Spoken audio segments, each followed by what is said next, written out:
তাহলে দেখো প্রথমে কি বলেছিলাম যে প্রক্রিয়া 5টা, বিষয় 5টা, ফলাফল কিন্তু 6টা। বেশ, এবার এই 6টা ফলাফল কি কি হতে পারে? একক, একক, শ্রেণী, সম্পর্ক। কি? একক, শ্রেণী, সম্পর্ক, সিস্টেম,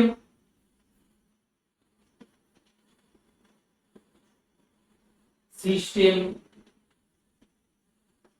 রূপান্তর, এছাড়া তাৎপর্য।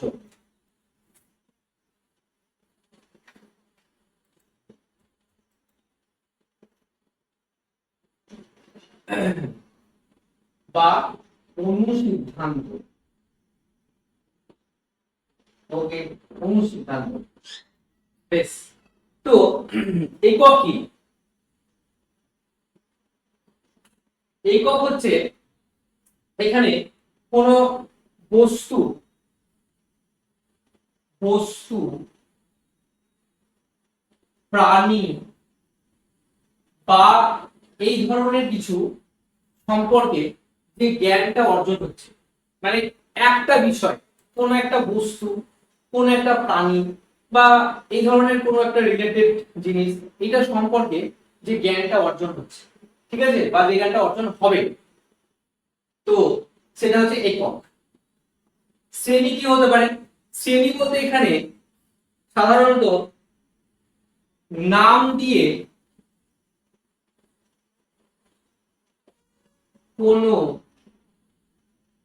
বিষয়কে দলভুক্ত করার কথা বলা হয়েছে। বেশ, দেখো তাহলে নাম দিয়ে যেমন কি হতে পারে? ফল, ফুল, বিদ্যালয় বা স্কুলের নাম, তাই না? ফল, ফুল, স্কুলের নাম, কোন শ্রেণীতে পড়ছে, তো এই বিষয়গুলো কি হচ্ছে? শ্রেণী। অর্থাৎ একাধিক ধারণা এবং একাধিক বৈশিষ্ট্যকে যখন একত্রিত করা হয়, একাধিক ধারণা বা বৈশিষ্ট্যকে যখন একত্রিত করে একটা নাম আছে। কি এক্সাম্পল? ধরো আমরা বিভিন্ন রকম ফুল দেখছি, বিভিন্ন রকম ফুল দেখছি, তো বিভিন্ন রকম ফুলের কি হচ্ছে? বিভিন্ন রকম নাম। তাহলে এই যে বিভিন্ন নামটা, নামটাকে আমরা কি করছি? ভাগ করছি। কি না, তো লাল জাতীয় ফুল কি করছি? লাল ফুল, জবা। তাহলে এই যে লালটা জবা, প্রথম ধারণা হচ্ছে আমাদের কি লাল রঙের জবা হয়। এবার কি হচ্ছে? আমরা যখন ওই যে ইয়েতে বিষয়বস্তুগত মাত্রাতে যখন আমরা দর্শন করলাম, মানে দেখলাম যে লালটা জবা হচ্ছে জবার যে আকৃতি, তাহলে ওই আকৃতিটা যদি আদার্স কোনো ফুল হয় তাহলে সেটাও কিন্তু জবা ফুল। তখন আমরা কি বলছি? যে এটা ফুল। বিদ্যালয়, তাহলে একটা বাচ্চা যে বিদ্যালয়ে পড়ছে তার ধারণা আছে যে বিদ্যালয় এরকম হয়, তাহলে ও যখন রাস্তা দিয়ে যাচ্ছে, ও যখন দেখছে যে সেম টাইপের কিছু ছেলেরা সব বেরিয়ে আসছে, তখন ও কিন্তু এক চান্সে বলছে কি যে এটা স্কুল, তাই না? তাহলে এটা হচ্ছে শ্রেণী। যখন একাধিক ধারণা আর একাধিক বৈশিষ্ট্যকে নিয়ে যখন একত্রিত করে একটা নির্দিষ্ট ধারণা তৈরি করছে, ধারণা নিয়ে আসছে, তখন হচ্ছে শ্রেণী। সম্পর্ক, সম্পর্ক কি? সেম জিনিস, যে কোন একটা শিশু প্রথম কোন একটা জিনিসের সঙ্গে যখন সম্পর্ক করবে, তাহলে তার তো ধারণা থাকে না যে এটা কে হয়। একটা যদি এক্সাম্পল দিয়ে বলা হয় যে এটা কাকু হয় না এটা জেঠু হয় না কে হয়, এই বুদ্ধিটা কিন্তু তার নেই। তাহলে সে যখন ওই বিষয়বস্তুগত মাত্রাতে ওই যে দেখলো এবং জানলো, শুনলো, তখন কি হচ্ছে? সে বুঝতে পারছে যে সম্পর্কটা কিভাবে তৈরি হলো। তো ওই সম্পর্কটা যেভাবে তৈরি হয়েছে ও সেটাকেই কাজে লাগিয়ে কি করছে, আবার নতুন করে সম্পর্ক তৈরি করতে পারছে অন্য কারোর সঙ্গে। তাহলে কাকু মানে আমার বাড়ির যে একজনই পার্সন কাকু থাকবে সেটা না, বাইরেও থাকতে পারে। তাহলে সেইভাবে কি করছে ও সম্পর্কটা তৈরি করছে। সিস্টেম, এই সিস্টেমটা কি বলছে,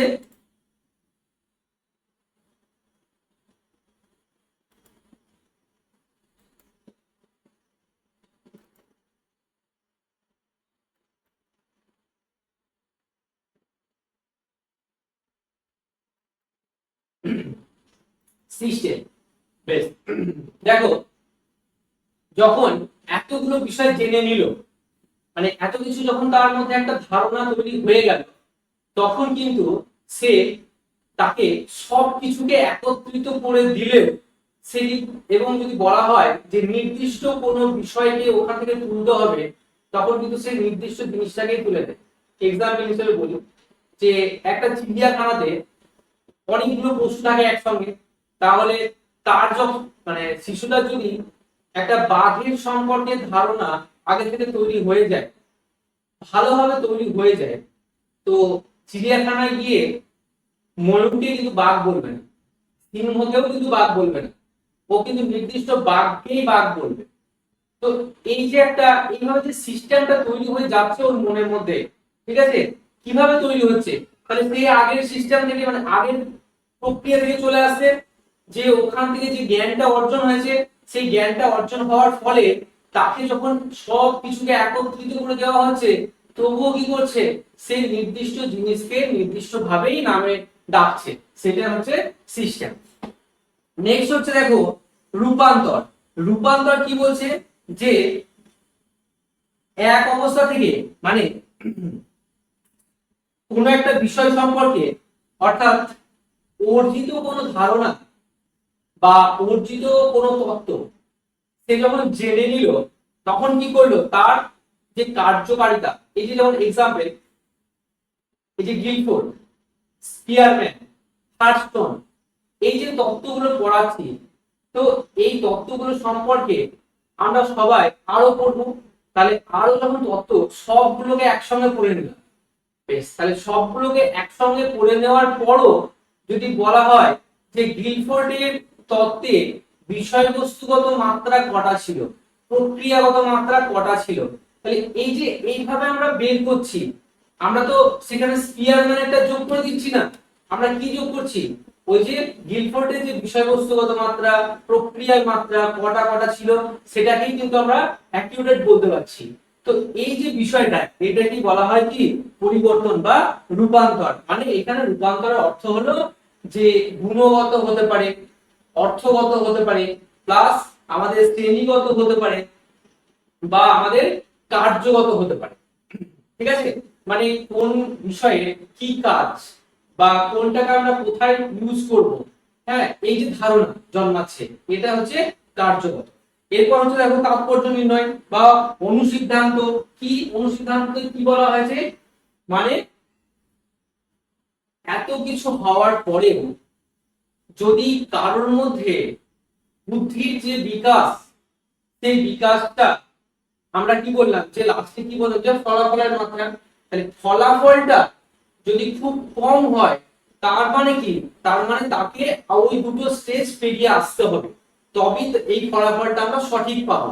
হ্যাঁ, তাহলে সঠিকভাবে ফলাফল যে আমরা পাচ্ছি কি পাচ্ছি না, এই বিষয়টা জানার জন্যই হচ্ছে অনুসিদ্ধান্ত, অর্থাৎ সিদ্ধান্ত নিলাম যে কিভাবে বিষয়টাকে আমরা ক্লিয়ার করব। বেশ, তাহলে দেখো কটা হলো, পাঁচটা পাঁচটা ছটা হলো, তো ছটা হলো। এরপর এই গিলফোর্ড এই 5 5 6 এটার উপর নির্ভর করে একটা মডেল প্রস্তুত করেছেন, একটা মডেল প্রস্তুত করেছেন কি, উৎপাদন উৎপাদন সমান মানসিক মানসিক প্রক্রিয়া। কি কি বললাম, উৎপাদন, উৎপাদন মানে ফলাফল। ফলাফল, ফলাফলটা আমরা কিসের ফলাফল পাচ্ছি? মানসিক প্রক্রিয়ার ফলাফল পাচ্ছি। তাহলে মানসিক প্রক্রিয়াটার ফলাফল পেতে গেলে কাকে নিতে হবে? কার সাহায্য নিতে হবে? বিষয়বস্তুর সাহায্য নিতে হবে, তাই না? বিষয়বস্তুর সাহায্য নিতে হবে। তাহলে এই যে বিষয়বস্তুর সাহায্য নিয়ে মানসিক প্রক্রিয়াটা ডেভেলপ করলাম, তার ফলে কি হলো? আমাদের যে ফলগুলো পেলাম সেটা হচ্ছে কি, এটা যে সাংগঠনিক রূপ সেটাই হচ্ছে বুদ্ধি, গিলফোর্ডের মতে। তো তিনি এই বুদ্ধিটার জন্য কি করেছিলেন?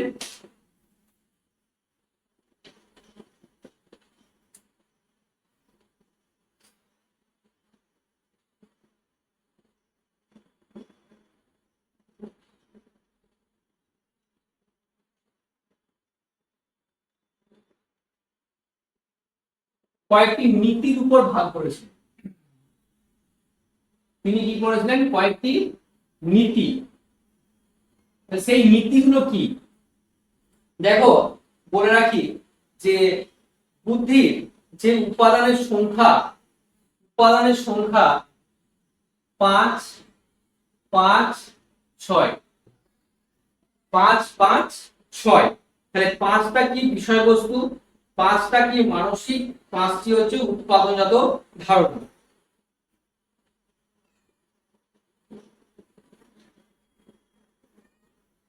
বেশ, কটা হচ্ছে? 150টি।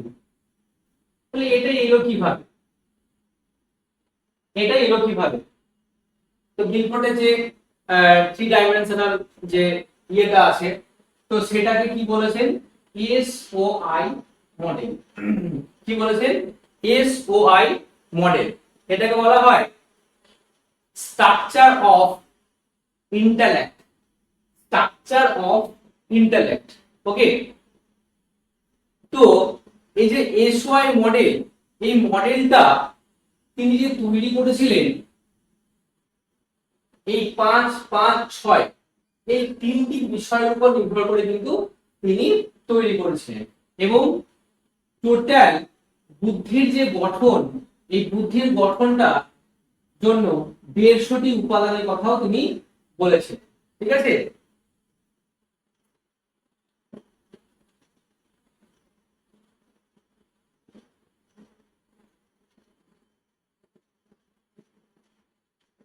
ওকে, তাহলে কিভাবে বেরিয়েছে বিষয়টা, নীতিটা কিভাবে হয়েছে সেটা সম্পর্কে একটু জেনে নিন। নীতি, বেশ, তাহলে এই যে নীতিটা, এই নীতিটা ছিল কি কি? প্রথমে দেখো বলছে স্মৃতি। স্মৃতিটা কি? মানসিক প্রক্রিয়া। স্মৃতিটা কি? মানসিক প্রক্রিয়া। বেশ, তাহলে এই যে মানসিক প্রক্রিয়া, এটাকে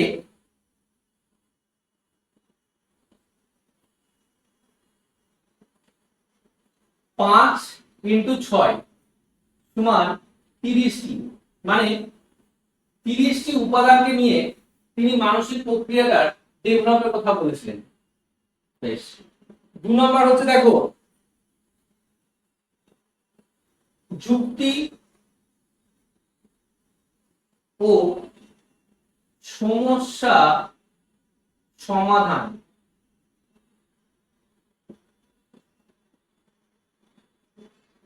সমস্যা সমাধানের যে ধারণা, সেখানে তিনি কি বলেছেন? দুজন অপারেট করবে, 6 ইন্টু 5 সমান, এখানে দেখো 60টি উপাদান কথা তিনি বলেছেন।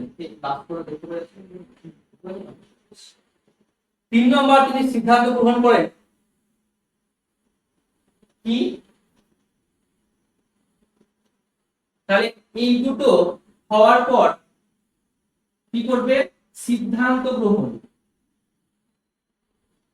সিদ্ধান্ত গ্রহণ করছে, তাহলে সিদ্ধান্ত গ্রহণ যে করছে সেটা কিসের উপর নির্ভর করে করছে? সেম 6 × 5 30টি সিদ্ধান্ত গ্রহণ।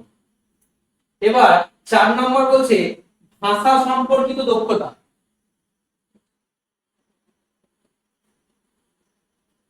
ভাষা সম্পর্কিত দক্ষতা 6 × 5 সমান 30।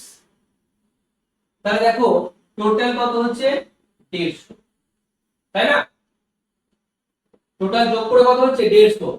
তাহলে মানসিক প্রক্রিয়া, যুক্তি এবং সমস্যা সমাধানের ধারণা, সিদ্ধান্ত গ্রহণ, ভাষা সম্পর্কিত দক্ষতা, এইগুলোর যে বিকাশ ঘটছে, এইগুলোর বিকাশটা কিভাবে ঘটছে? কতগুলো বিষয়কে নিয়ে ঘটছে। যে মানসিক প্রক্রিয়া 5টা হচ্ছে, কি বলেছিলাম আমরা? 5টা হচ্ছে মানসিক, আর 6টা হচ্ছে কি? উপাদান। বেশ, তাহলে এইভাবে দেখো, যুক্তি এবং সমস্যা সমাধান 60টি, সিদ্ধান্ত গ্রহণ 6 × 5 30টি, ভাষা সম্পর্কিত দক্ষতা 6 × 5 30টি, সমান হচ্ছে 150টি। ওকে, তাহলে এই 150টি উপাদানের উপর নির্ভর করে তিনি কি করেছিলেন না, তো তার যে বুদ্ধির যে সংগঠন বা বুদ্ধির যে বিকাশ তার কথা তিনি বলেছিলেন। এছাড়াও তিনি কিন্তু অপসারী চিন্তন, এই অপসারী চিন্তনের উপর প্রচুর জোর দিয়েছিলেন। অপসারী চিন্তনের উপরও কিন্তু প্রচুর জোর দিয়েছিলেন। এই অপসারী চিন্তনটা কখন আসবে? যখন এই 150টি উপাদান কি হবে? সঠিকভাবে একটা স্টুডেন্টের মধ্যে সঠিকভাবে যখন কাজ করবে বা বুঝতে পারবে, ঠিক আছে, তখন কিন্তু তার মধ্যে এই যে অপসারী চিন্তন সেটারও কিন্তু বিকাশ হবে। দেখো, সমস্ত তত্ত্বই কি সমালোচনা আছে। গিলফোর্ডে আমরা আগে স্পিয়ারম্যান পড়েছিলাম, সেখানেও সমালোচনা ছিল। গিলফোর্ডের তত্ত্ব, সেখানেও কিন্তু সমালোচনা আছে, ঠিক আছে।